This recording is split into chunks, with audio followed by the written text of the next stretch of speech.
Norman Iran 1 ABL YouTube channel. Like, share, and subscribe. Lovebird Talks and Tips. Hi and hello and welcome ulit my fellow Kasha Bubs. Welcome to Norman Iran 1 Aviary channel. Before we start, shout out to Sohel Libalhati official. Shout out to you, sir. And to James Michael Salinil.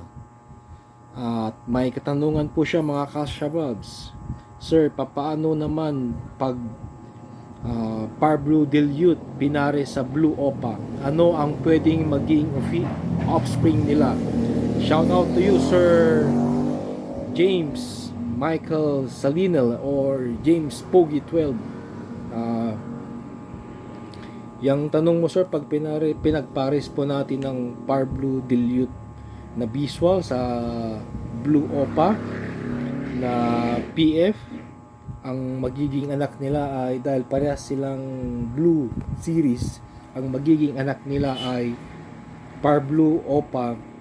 Pag babae, Split Dilute, Split PF.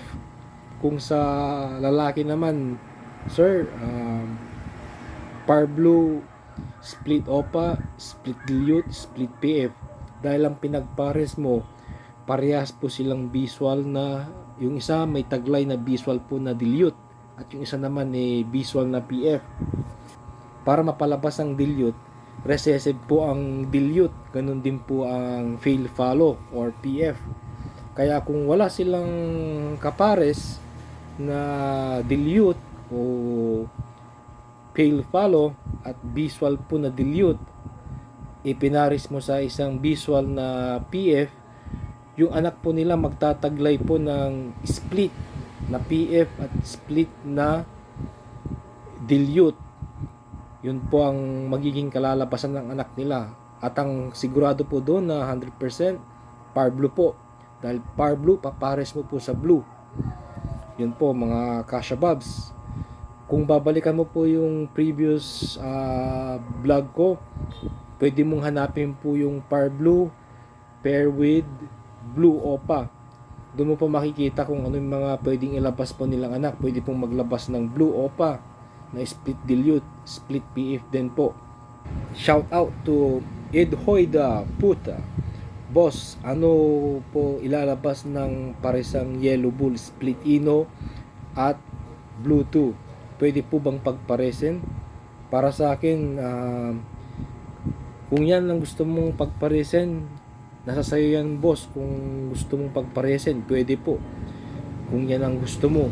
Pero dapat alam mo po yung kung anong gusto mong i-project na ibon. Pag makuha mo yung gusto mong i-project na ibon, dun ka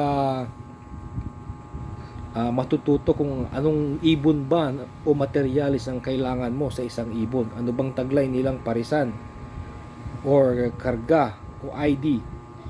So para sa akin, mas magandang pagparisin yung Bluetooth mo, ipares mo po sa visual na albino para sigurado po maglalabas po ng Parblu Split Ino. Kasi pag ang parisan mo Yellow Bull na Split Ino, hindi visual na Ino, Split Ino lang, tapos ipapares mo po sa Bluetooth, baka yung Split Ino niya hindi ganun kalakas para pumasok dun sa inakay, or papasok po, magkakarga po yung Split Ino, kaso malilito ka po kung sino po doon yung may taglay na Ino po, dahil Split Ino lang iti-test breed mo ulit kung alin doon ang may karga. Pero kung ang gagamitin mo ay visual, kaya ng albino na visual, tapos ipapares mo sa Bluetooth, hindi ka po malilito. 100% Split Ino po na Parblu ang magiging anak. At yun po ang ating itatopic sa vlog na to, Sir Edhuy Taputa. At shout out to Sir Kuya Joms TV. Shout out to you, sir. Si Kuya Joms TV ay vlogger din po ng mga lovebirds. Sa Pandi, Bulacan po siya. at also to Sir Ronald Ignacio. Thank you for subscribing, Sir Ronald Ignacio. Shout out to you, sir. At sa our new viewers, at all our viewers watching right now, don't forget to click subscribe button and send me some comments for you to be shout out. Let's start now, my fellow Kashababs. Another tips, pairing Bluetooth and albino lovebirds. What will be the result if we pair Bluetooth and albino lovebirds? Ito po yung magiging result, my fellow Kashababs. All chicks will be Parblu split ino. Lahat ng mga anak Parblu po split ino, mga Kashababs, dahil pag sinabi na po natin na Bluetooth, galing po yun sa paresan na back to back Parblu. Ngayon, nag-anak po sila ng hindi visual na Parblu, kaya ang tawag po Bluetooth. Kaya yung Bluetooth na yun, pag pinares mo sa Parblu o sa Blue, lahat po ng anak Parblu, mga Kashababs. And now that you pair Bluetooth to albino, all lovebirds will be Parblu plus split ino. So a very wonderful combination. All their offspring will be Parblu split ino. Good materials to use for Crimino opaline, my fellow Kashababs. Another tips of pairing Bluetooth with Parblu. If we pair Bluetooth with Parblu, the result will be Bluetooth and Parblu. Bluetooth is no need for test breed because Bluetooth came from the parents of back-to-back Parblu. So if there is no visual Parblu, meaning that's Bluetooth. Kaya yung paresang pong Bluetooth, pag pinares mo po sa Parblu at nag-anak po ng Blue lang, 100% Bluetooth na po yun. Lahat po ng anak naman na visual na Parblu lang po. Pero mas maganda po yung Bluetooth. Yung po ang in na in ngayong 2024. Nagsimula po yun 2022 hanggang 2024 onwards po. Another pairing tips, albino pair with Parblu, normal Parblu, and their offspring will be Parblu split ino, Blue split ino, Pastel split ino, albino split ino, and Dick split ino.